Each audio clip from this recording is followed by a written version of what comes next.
नमस्ते। BA BEd और BSc BEd third year के विद्यार्थियों के लिए आज पेपर CC6 यूनिट फर्स्ट के बारे में, स्कूलिंग के बारे में बात करेंगे। आज का टॉपिक है मीनिंग ऑफ टीचिंग। शिक्षण का अर्थ क्या है, शिक्षण क्या है। तो शिक्षण के बारे में बात करते हैं। शिक्षण का अर्थ क्या है और उसके बाद में क्या प्रक्रिया होती है उसके बारे में जानकारी करेंगे। शिक्षण एक सामाजिक प्रक्रिया है जो कि आदिकाल से ही औपचारिक व अनौपचारिक रूप से चली आ रही है। शिक्षण शब्द शिक्षा से बना हुआ है जिसका अर्थ होता है प्रदान करना, शिक्षा प्रदान करना। अंग्रेजी में इसको टीचिंग कहते हैं। शिक्षण को अंग्रेजी में टीचिंग कहते हैं। इसका अर्थ होता है सिखाना, पढ़ाना, अर्थात ज्ञान देना। तो शिक्षा देना तथा शिक्षार्थी में कुछ क्षमताओं का विकास करना, ये इसके अंतर्गत आता है। शिक्षण प्रक्रिया मानव व्यवहार को परिवर्तित करने की एक तकनीकी है, एक मानव व्यवहार को परिवर्तित करने का तरीका है। अर्थात इसका मतलब है, इसका उद्देश्य है कि बालक के व्यवहार में परिवर्तन हो, चेंज इन बिहेवियर, ये इसका मुख्य अर्थ है। एडम्स ने शिक्षा को एक द्विध्रुवीय प्रक्रिया, बाइपोलर प्रोसेस माना है। उसने कहा है कि शिक्षा में दो ही व्यक्ति होते हैं। शिक्षक का स्थान उसमें प्रमुख होता है और शिक्षार्थी जो होता है, शिक्षार्थी बालक जो होता है उसका स्थान जो है गौण होता है। अर्थात शिक्षण शिक्षक केंद्रित ही माना गया है एडम्स के द्वारा। तो शिक्षार्थी शिक्षक के व्यक्तित्व से प्रभावित होता है और व्यक्तित्व के प्रभाव से शिक्षार्थी में कुछ व्यवहारगत परिवर्तन आते हैं और वह उनमें सुधार लाता है। तो इसको दो व्यक्तियों के बीच चलने वाली प्रक्रिया मानते हैं। उसमें एक तो शिक्षक और दूसरा छात्र। ये बाइपोलर जो है एडम्स के अनुसार माना गया, बताया गया है। तो इस प्रक्रिया में शिक्षक का ये प्रयास रहता है, शिक्षक का ये प्रयास रहता है कि विद्यार्थी कुछ सीखे। तो ये कहा जा सकता है कि इस एडम्स वाली जो प्रक्रिया है इसके अंतर्गत शिक्षक का प्रयास शिक्षण और विद्यार्थी का प्रयास अधिगम या सीखना कहलाता है। तो शिक्षार्थी और शिक्षक के व्यक्तित्व से प्रभावित होकर के इन दोनों के बीच में जो अंतःक्रिया चलती है, इंटरेक्शन चलता है, उसको ही हम शिक्षण कहते हैं, उसी को हम शिक्षण कहते हैं। शिक्षण एक त्रिध्रुवीय तीन प्रकार से या ट्रायंगुलर प्रक्रिया है। त्रिध्रुवीय प्रक्रिया, तीन ध्रुव मानते हैं, जैसे इसमें बताया गया है कि इसमें तीन चीज़ें हैं, सिलेबस, टीचर एंड स्टूडेंट। तो इन तीनों के बीच में यानी पाठ्यक्रम और अध्यापक और छात्र, ये तीनों मिलकर के इस प्रक्रिया को पूरा करते हैं। ठीक है। शिक्षण एक त्रिध्रुवीय प्रक्रिया है जिसमें शिक्षक, विद्यार्थी और पाठ्यक्रम या पाठ्यवस्तु, ये त्रिध्रुवीय प्रक्रिया है जो कि आपस में इंटरेक्शन करके जो है जिसको शिक्षण कहा गया है। ठीक है। अब इसको हम अर्थ की दृष्टि से देखते हैं तो दो अर्थ बताए गए हैं कि शिक्षण का संकुचित अर्थ, narrower meaning of learn teaching, and दूसरा है व्यापक अर्थ, वाइडर मीनिंग ऑफ टीचिंग। तो शिक्षण संकुचित अर्थ में शिक्षण का तात्पर्य बालक को कक्षा में कुछ ज्ञान अथवा परामर्श देना है। इसके अर्थ को और स्पष्ट करते हुए पाठक और त्यागी ने लिखा है कि संकुचित अर्थ में शिक्षण वह प्रक्रिया है जिसके द्वारा व्यक्ति को एक निश्चित योजना के अनुसार एक निश्चित समय तक एक निश्चित बात का शिक्षण दिया जाता है। In its narrower sense, teaching is a process by which an individual is taught a thing for a certain time according to a certain plan।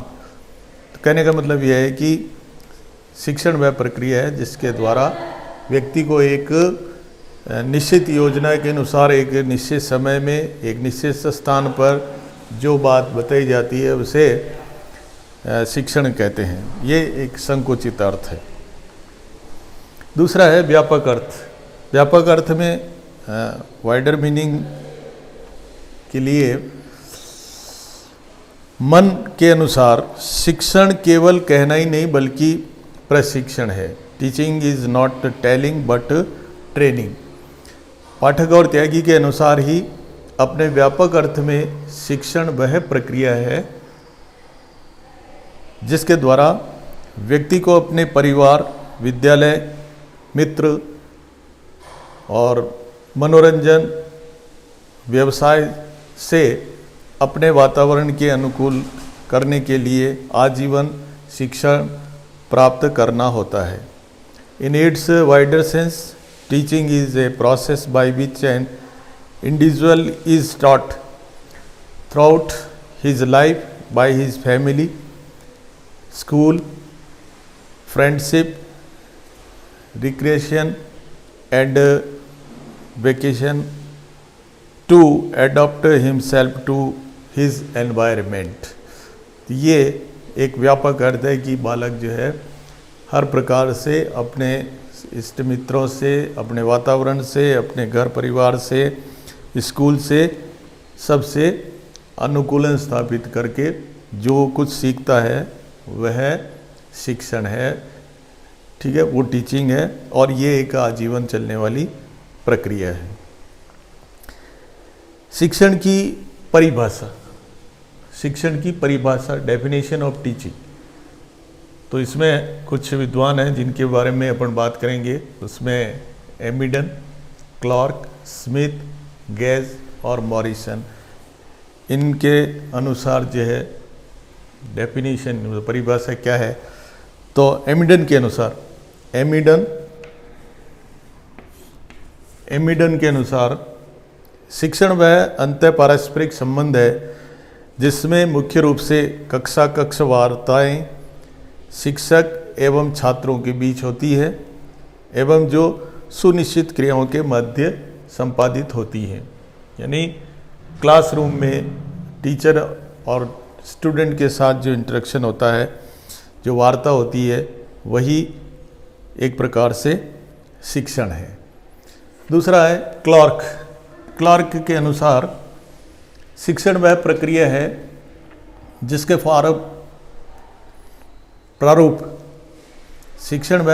है जिसके प्रारूप तथा परिचालन की व्यवस्था इसलिए की जाती है कि जिससे बालक के व्यवहार में परिवर्तन लाया जाए। तो व्यवहार परिवर्तन है ना, एक शब्द आता है व्यवहार परिवर्तन। तो शिक्षण के माध्यम से बालक के व्यवहार में परिवर्तन आए तो उसे हम शिक्षण कहते हैं। स्मिथ के अनुसार परिभाषा, शिक्षण एक ऐसी प्रक्रिया है जिसका संपादन अंतः पारस्परिक संबंधों के माध्यम से अधिगम को बढ़ाना होता है। अधिगम से तात्पर्य वही सीखना है। तो शिक्षण एक ऐसी प्रक्रिया है जिसके संपादन से अंतः पारस्परिक संबंधों का, जैसे कि इसमें होता है अंतः पारस्परिक संबंध, शिक्षक और विद्यार्थी के जो बीच में इंटरेक्शन होता है वही अधिगम को बढ़ाता है, वही सीखना होता है या वही टीचिंग होता है। नेक्स्ट है मॉरिसन के अनुसार, मॉरिसन के अनुसार शिक्षण एक अधिक परिपक्व यानी कि टीचर, शिक्षक एक अधिक परिपक्व व्यक्तित्व है और वह कम परिपक्व यानी स्टूडेंट व्यक्तित्व के मध्य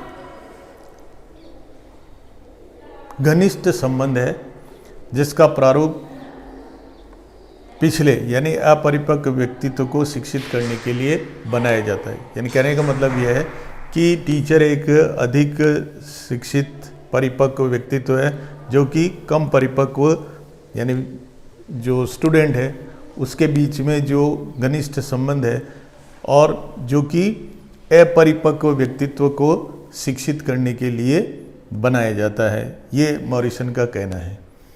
ठीक है। इसके बाद आता है गेज। एक दूसरे के व्यवहारों को आवश्यक दिशा में मात्रा में प्रभावित करने हेतु पारस्परिक संबंधों की स्थापना का स्वरूप ही शिक्षण है। एक दूसरे के व्यवहारों को आवश्यक दिशा में यानी स्टूडेंट के जो लिए जो व्यवहार है, दिशा निर्देश है, उनको कुछ मात्रा में कुछ दिशा में मोड़ना, उनको प्रभावित करना, तो ये एक पारस्परिक स्थापना का स्वरूप है जिसको कि हम शिक्षण कहते हैं। यानी एक दूसरे के व्यवहारों को आवश्यक दिशा व मात्रा में प्रभावित करने हेतु पारस्परिक संबंधों की स्थापना का स्वरूप ही शिक्षण है। उपरोक्त इन विद्वानों की परिभाषाओं को ध्यान में रखते हुए या इनका विश्लेषण करने से, इनको देखने से, इनको पढ़ने से, समझने से यह स्पष्ट होता है कि शिक्षण एक जटिल सामाजिक तथा मनोवैज्ञानिक प्रक्रिया है जिसका संबंध शिक्षक व शिक्षार्थी से होता है। शिक्षक और शिक्षार्थी, शिक्षक और विद्यार्थी से होता है, दोनों से है, तथा इनमें दोनों ही एक दूसरे को प्रभावित करते हैं। सही बात है कि टीचर से विद्यार्थी प्रभावित होते हैं और विद्यार्थियों से टीचर भी प्रभावित होते हैं। ये एक प्रक्रिया है जिसका संबंध शिक्षक और शिक्षार्थी से होता है। इस प्रक्रिया में 4 बिंदु फिर शामिल किए जा सकते हैं। वो 4 बिंदु क्या हैं कि शिक्षक, शिक्षण, शिक्षक,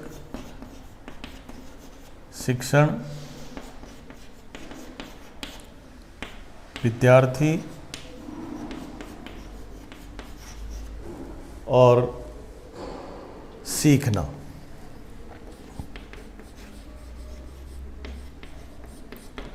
ये 4 फैक्टर शामिल होते हैं, शिक्षक, शिक्षण, विद्यार्थी और सीखना। तो पहले ये बताया गया कि ये बाइपोलर होता है, फिर कहा कि नहीं ये त्रिआयामी होता है, फिर ये कहा जा रहा है कि इसमें 4 फैक्टर शामिल होते हैं। तो इस प्रकार से ये जो प्रक्रिया है ये विशेष करके शिक्षक और विद्यार्थी के मध्य होती है, जिनसे कि उनका सीखना होता है और यही टीचिंग कहलाता है, ये टीचिंग प्रोसेस है। अच्छे शिक्षण की विशेषताएं। अच्छे शिक्षण की क्या विशेषताएं होती हैं कि एक अच्छे शिक्षण की विशेषताएं शिक्षक पर डिपेंड करती है। एक अच्छे शिक्षक पर एक प्रभावशाली शिक्षक के गुणों से प्रभावित होती है या संबंधित होती है।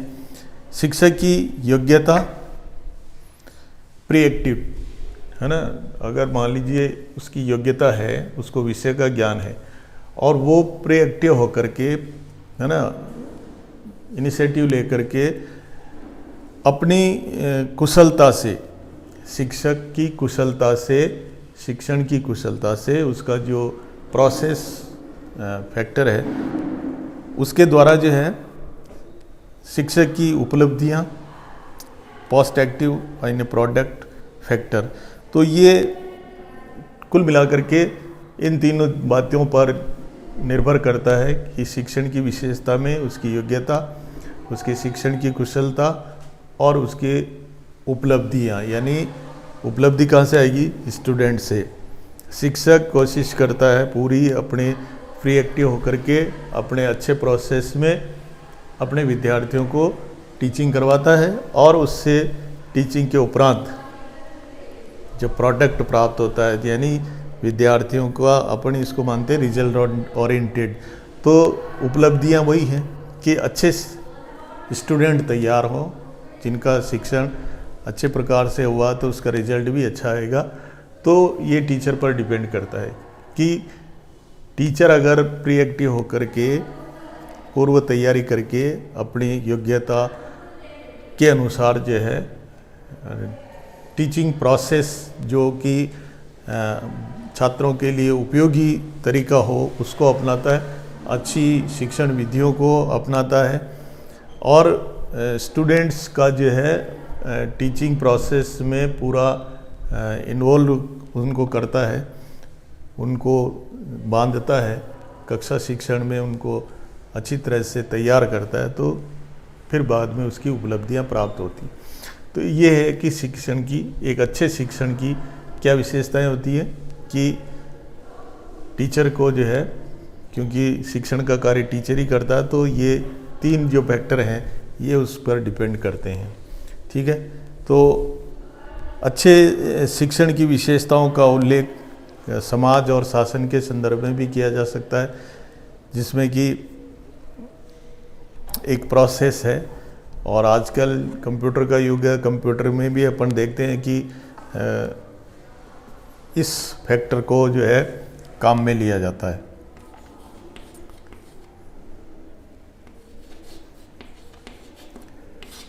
कंप्यूटर प्रोसेस में भी ये तो है कि भी इनपुट, यानी उसको कमांड दिया जाता है, उसके बाद में प्रोसेस करता है, वो प्रोसेस करने के बाद में वो आउटपुट देता है। तो इस प्रकार से जो है शिक्षण, अच्छे शिक्षण में यही होता है कि हमारे पास जो इनपुट है, ये इनपुट का काम जो है शिक्षण के माध्यम से शिक्षक करता है, और वो ये प्रोसेस है जिसमें शिक्षण कुशलता प्रोसेस फैक्टर काम करता है ना। प्रक्रिया, जो टीचिंग की प्रक्रिया प्रोसेस है वो किस प्रकार का है, तो इन दोनों के माध्यम से जो है हमारा उत्पादन क्या होगा, आउटपुट क्या मिलेगा कि अच्छे विद्यार्थी मिलेंगे। तो ये है कि अच्छे शिक्षण की विशेषताएं समाज और शासन के संदर्भ में किया जाता है, जिसके सोपान होते हैं इनपुट, आधा, प्रक्रिया जिसको प्रोसेस कहा गया है, और फिर उसके बाद में प्रदा यानी उत्पाद। ये उत्पाद से मतलब आउटपुट क्या मिल रहा है, और उसके साथ में एक एनवायरनमेंट और जुड़ा हुआ है, वातावरण, कि वातावरण अगर अच्छा है तो हमारा जो है ये प्रोसेस बढ़िया होगा, और अगर वातावरण ढंग का नहीं है, यानी वातावरण से मतलब ये है कि ये अगर योग्यताएं है ना, और विद्यालय का वातावरण एनवायरनमेंट अगर ढंग का नहीं है, अनुशासन नहीं है, इंफ्रास्ट्रक्चर नहीं है, और सारी बातें हैं है ना, तो हमारा जो आउटपुट है वो ठीक नहीं होगा। इसलिए अच्छे शिक्षण के लिए आवश्यक है कि हम इन बातों का पूरा ध्यान रखें। ठीक है, अब आता है नेक्स्ट, अच्छे शिक्षण की विशेषताएं। अच्छे शिक्षण के लिए क्या विशेषताएं होनी चाहिए कि अच्छा शिक्षण जो है सुनियोजित होना चाहिए, या सुनियोजित होता है, उसमें व्यवस्थित एवं क्रमबद्ध रूप से कार्य किया जाता है, जैसा कि इसमें इस प्रोसेस में बताया गया कि ये एक नियमित या क्रमबद्ध कार्यक्रम है। तो ये क्रमबद्ध कार्यक्रम ही हमें एक अच्छे शिक्षण को दिखाता है। फिर शिक्षण जो होता है, अच्छा शिक्षण वो सौद्देश्य होता है, उसका कोई न कोई उद्देश्य होता है। ठीक है, इसको सौद्देश्य, शिक्षण जो होता है वो सौद्देश्य होता है, सौद्देश्य।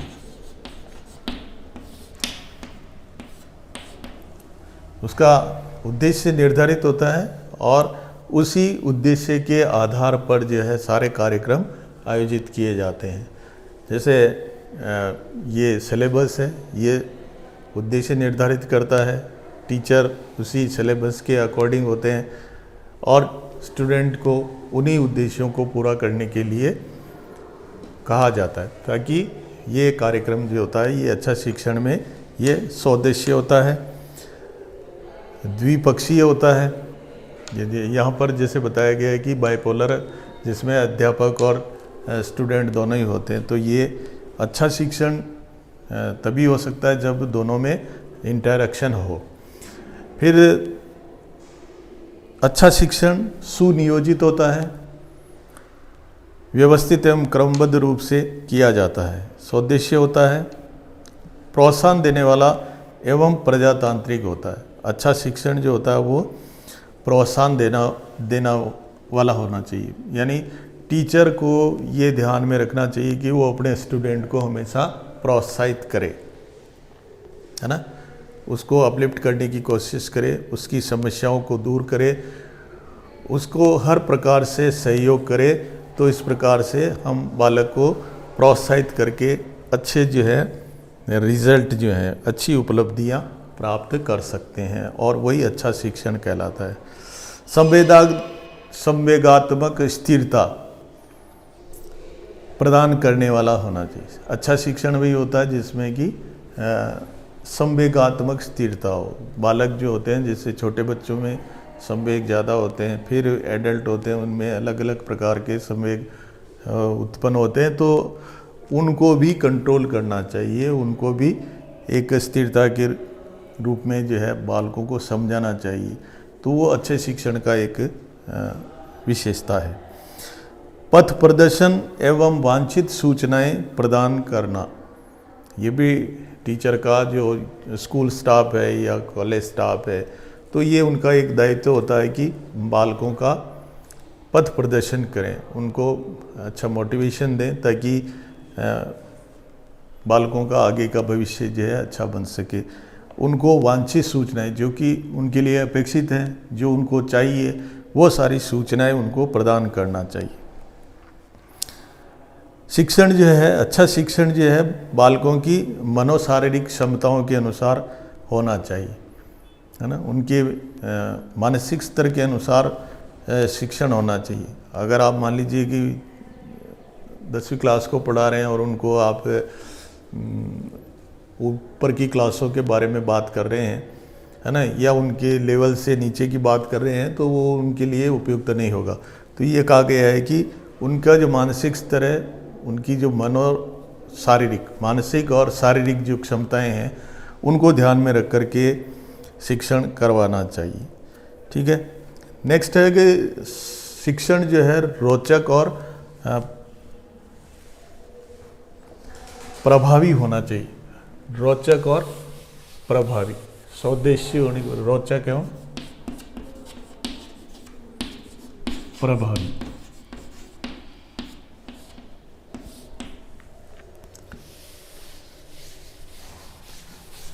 तो एक अच्छे शिक्षण के लिए ये आवश्यक है, ये विशेषता है कि उसका जो शिक्षण है टीचर का, वो रोचक होना चाहिए, प्रभावोत्पादक होना चाहिए, प्रभावी होना चाहिए।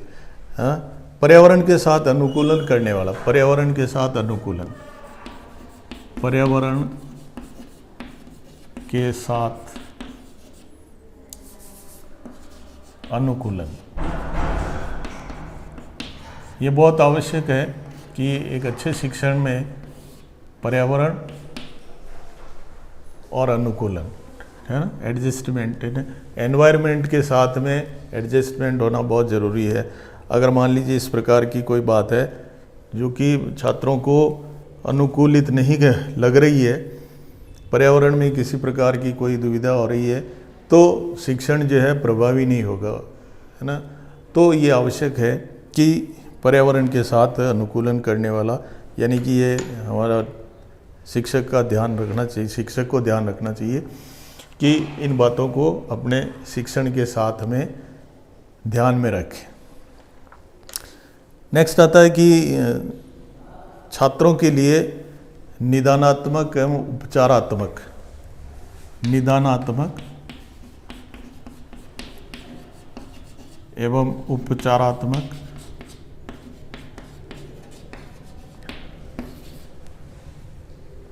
शिक्षण करवाना चाहिए, है ना। तो ये अपने शिक्षण के दौरान ध्यान रखें कि अगर बच्चे को कहीं कठिनाई आ रही है तो उसका निदान करें और उसको सही तरीके से उसको समझाएं, बताएं। अच्छे शिक्षण में छात्रों को क्रियाशील रखना चाहिए। एक विशेषता है क्रियाशीलता। अगर टीचर ही टीचर बोलते जा रहा है, अपने वही से बोर्ड पे मान लीजिए वो लिखे जा रहा है, बोले जा रहा है, और बच्चे जो हैं, बालक जो हैं क्रियाशील नहीं, वो उसमें रुचि नहीं ले रहे, है ना, या वो कोई अपना प्रतिक्रिया नहीं व्यक्त कर रहे हैं, तो इसका मतलब शिक्षण प्रभावी नहीं होगा। उसकी विशेषता ये है कि टीचर को और स्टूडेंट को दोनों को क्रियाशील होना चाहिए, बच्चों को ज़्यादा क्रियाशील रखना चाहिए ताकि जो है बच्चे ज़्यादा सीख सकें ना। टीचर को ऐसे कामों में शिक्षण के दौरान इन बातों को ध्यान में रखने से क्या होगा, उसका टीचर का जो दबाव है, टीचर का जो कार्य है वो भी थोड़ा सरल हो जाएगा। नेक्स्ट है टीचिंग जो है पूर्व ज्ञान से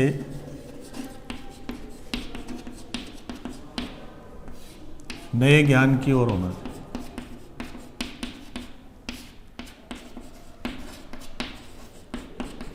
शिक्षण में यह ध्यान रखें कि जो हमने बच्चों का पूर्व ज्ञान कितना है वो इंटरेक्शन बातचीत से पता चल जाएगा कि पूर्व ज्ञान कितना है और उसके आगे उनको क्या बताना है या नया ज्ञान क्या देना है। तो ये एक टीचर के लिए ध्यान रखने की बात है कि वो अपना जो शिक्षण कार्य है ये विशेषता में आएगा कि उसको पूर्व ज्ञान के आधार पर जो है अपने आगे का शिक्षण करवाना चाहिए, नया ज्ञान देना चाहिए। बालकों के साथ में अच्छे मधुर संबंध रखने चाहिए, किसी के साथ में किसी प्रकार का कोई ऐसा दुर्व्यवहार बालकों के साथ नहीं करना चाहिए जिससे कि उनका शिक्षण बाधित हो।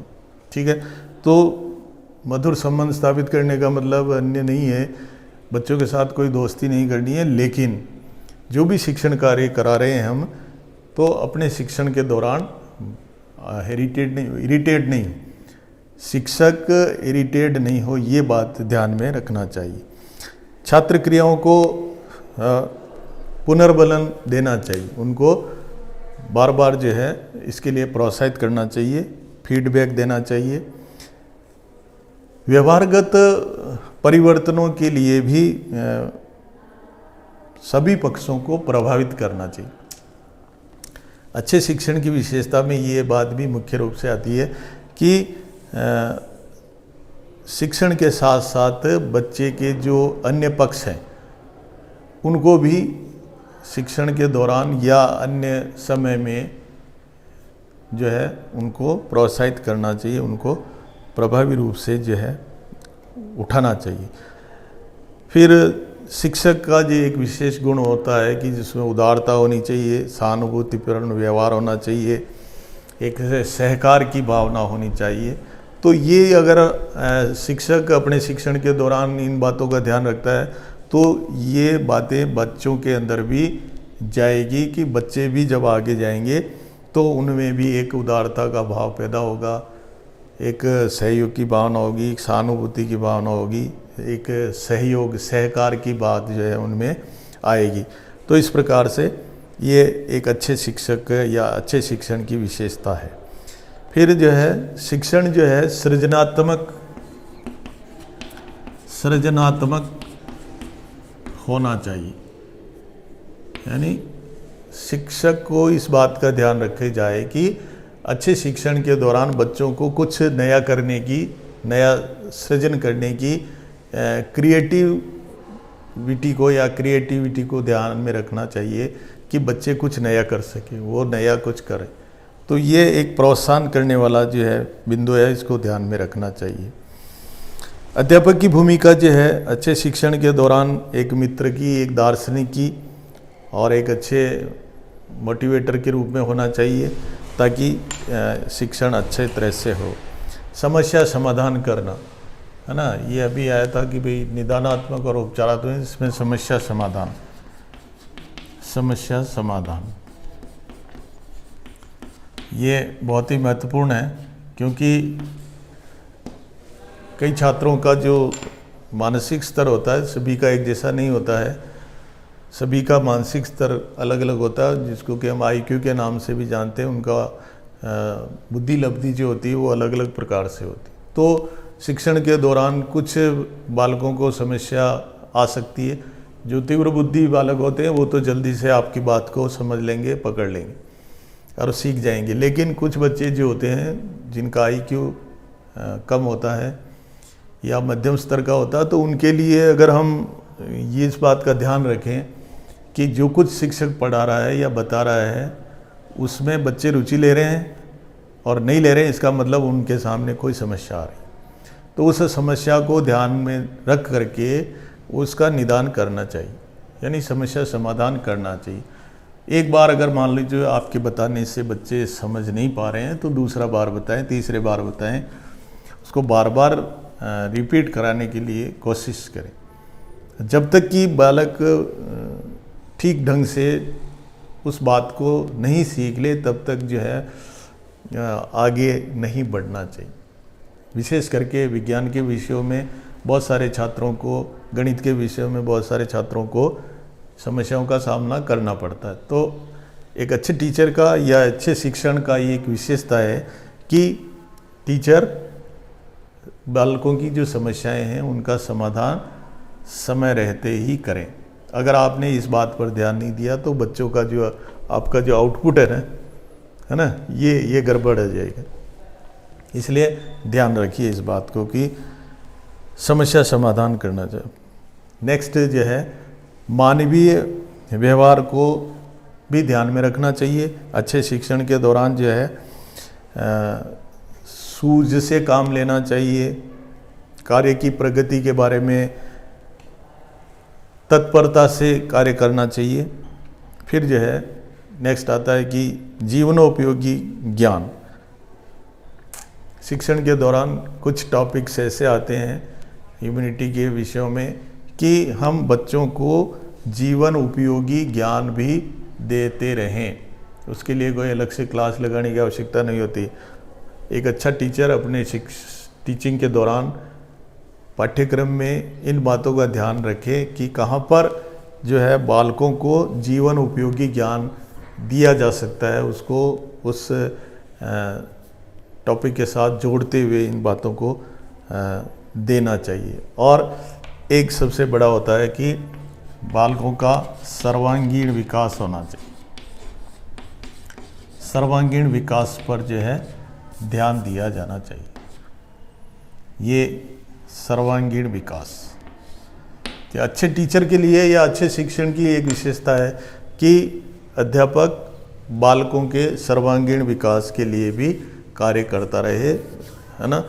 तो ये सर्वांगीण विकास पर बल देने से बहुत सारी समस्याएं बालक के सामने जो आती हैं वो खत्म हो जाएगी। अंत में ये कहा गया है कि अध्यापक का कक्षागत व्यवहार प्रत्यक्ष और अप्रत्यक्ष रूप से अपेक्षाकृत अधिक अच्छा होना चाहिए। जैसा कि आप बाहर जैसा लग रहे हैं वैसा ज़रूरी नहीं कि आप अंदर से भी वैसे ही हो। तो आपका जो है प्रत्यक्ष और अप्रत्यक्ष जो व्यवहार है, कक्षागत जो व्यवहार है वो बहुत ही शालीन होना चाहिए एक अच्छे शिक्षक के लिए। और एक अच्छे शिक्षण के दौरान इस बात का विशेष ध्यान रखना चाहिए। तो शिक्षण के बारे में इस टॉपिक को यहीं समाप्त किया जाता है। मैं आशा करता हूं कि आपको ये बात ठीक से समझ में आई होगी। आपकी कोई क्वेरी हो, आपकी कोई बात समझ में नहीं आ रही हो तो आप इसके बारे में बातचीत कर सकते हैं। थैंक यू, धन्यवाद।